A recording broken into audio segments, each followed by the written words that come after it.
এটা স্যার আমাদের স্যারের বাসাতে। আমি নামাজ পড়ি, তুমি বসে ছবি নিয়ে নাও। বাইরে ১৯ তলার উপর বিল্ডিং, কক্সবাজারের বাতাস এখান থেকে পাই। কক্সবাজারের বাতাস ডাইরেক্ট হয় এদিকে, কক্সবাজারের বাতাস সেদিক দিয়ে আসতেছে একদম ডাইরেক্ট ১৬০ ফিট করে। এটা কত তালা? ১৬০ ফিট করে বলুন, 160 ফিট করে এই সব। এখান থেকে দাঁড়ালে ঢাকা একদম হাতের নাগালে। হ্যাঁ, নিচে উঠো, এই তো নিচের গাড়ি। একদম নিচে উঠো।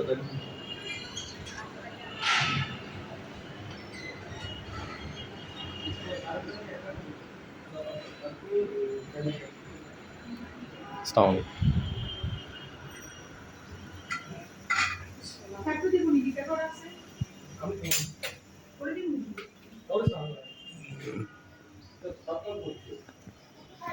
এটা দ্বিতীয় ব্যালকনি।